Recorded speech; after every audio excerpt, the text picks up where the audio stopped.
হলে বিজেপি ক্ষমতায় নাই আসতি মাংস দোকান মাছের দোকান বন্ধ করেছে। যদি ক্ষমতায় আসে তাহলে কী হবে বুঝতে পারছেন। বাঙালি যদি এখনও না বুঝতে পারেন তাহলে আর বুঝতে হবে না আপনাদেরকে, ঠিক আছে? যদি এর পরেও যদি আপনারা চুপ করে থাকেন, যদি এইসব বিজেপির চান্ডু বান্ডু থাকে যেখানে দেখবেন যদি না পেটান, এরপরে আপনাদের কপালে কষ্ট আছে, ঠিক আছে? যারা দোকানদার করে আছেন, এই 100-র ভিতরে 80% হিন্দু দোকান করে আছে মাছ মাংস, ঠিক আছে? আপনারাই বুঝবেন যদি এখনই বা ঈদে থাকে টাইট না করেন।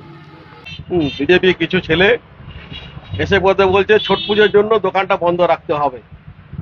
আমি ওদেরকে বললাম ছট পুজো যারা জিনিস কিনবে তারা ফল দোকানে কিনবে, মাংস দোকান নিশ্চয়ই কিনবে না।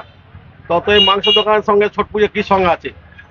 ওরা বলছে না সব মাংস দোকান বন্ধ আছে, আপনাকে রোডের উপর দোকান ব্যবসা করছেন, আপনাকে বন্ধ রাখতে হবে। তা আমি বললাম না, আমি ব্যবসা বন্ধ রাখবো না।